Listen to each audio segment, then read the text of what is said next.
उस दिन का सूरज भी बाकी दिनों की तरह ही उदय हुआ था और वहाँ के लोग भी बाकी दिनों की ही तरह आम जिंदगी जी रहे थे और अपने कामों में व्यस्त थे, इस बात से अनजान कि आने वाले 5 साल उनकी जिंदगी के लिए सबसे भयानक साबित होने वाले हैं।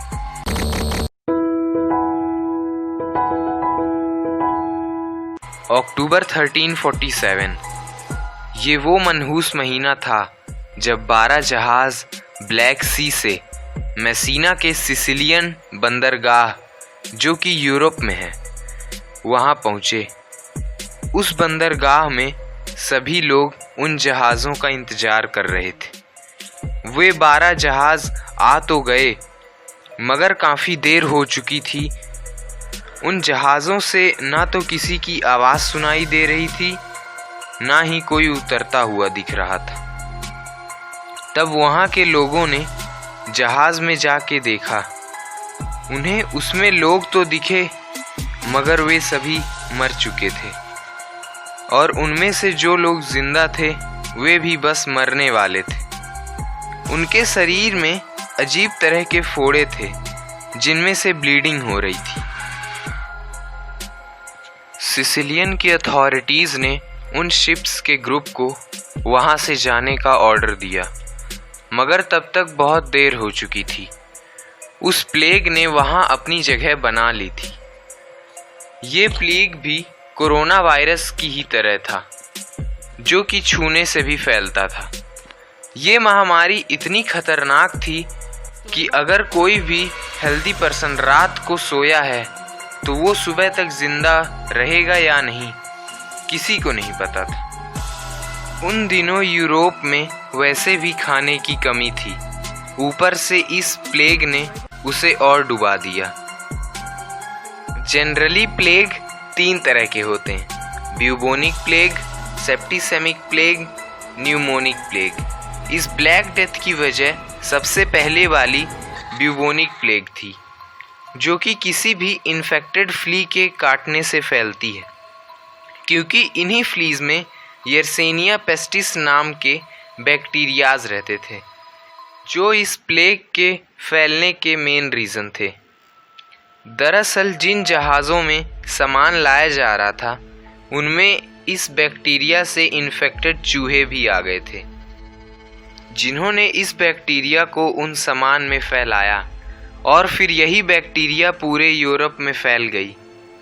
उस समय वहाँ के लोग अपने परिवार से दूर हो चुके थे, इस डर से कि कहीं ये बीमारी उन्हें भी ना हो जाए, और वे लोग अपने आप को बचाने के लिए कुछ इस तरह के कपड़े पहनने लगे, जो कि बहुत अजीब सा लगता था। उन्हें ये लगने लगा था कि भगवान उनसे नाराज हो गया है और ये भगवान ने ही उन्हें श्राप दिया है। ये प्लेग यूरोप में ही नहीं बल्कि फ्रांस, नॉर्थ अफ्रीका, रोम और फ्लोरेंस तक भी पहुंच गया था। इस महामारी के बारे में राइटर जियोवानी बोकासियो ने अपनी बुक द डेकामेरन में लिखा था, क्योंकि वो उस टाइम में फ्लोरेंस में थे। इस प्लेग के ट्रीटमेंट के लिए यूरोपियंस कई सिंपल, बेसिक और बिना किसी नॉलेज की टेक्निक इस्तेमाल करते थे, जैसे कि उस जगह के खून को निकाल देना जहां ये शरीर में अफेक्ट करती थी, जो कि एक हाइजीनिक तरीका तो नहीं था। इस प्लेग के लिए और भी कई ट्रीटमेंट थे, जैसे कि पानी को उबाल कर नहाना और रोज़ वाटर या फिर विनेगर से नहाना।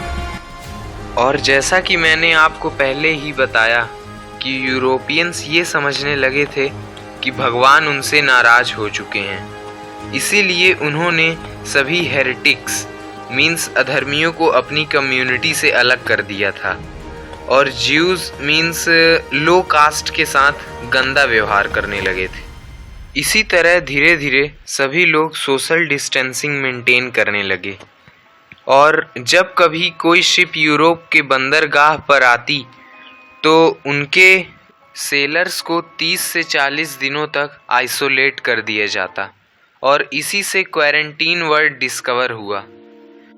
तो ये थी इंसिडेंट प्लेग की, जिसे हम ब्लैक डेथ के नाम से जानते हैं, जो विश्व की सबसे खतरनाक महामारियों में से एक है, जो कि आज भी कहीं ना कहीं मौजूद है, क्योंकि इस प्लेग के केसेस आज भी अमेरिका और दूसरे कॉन्टिनेंट्स में मिलते हैं। इस प्लेग की वजह से करीब करीब 30 से 60% यूरोप की आबादी कम हो गई थी। So at last, thanks for watching this video. Channel को सब्सक्राइब करना, वीडियो को लाइक और शेयर करना और कमेंट ज़रूर करना।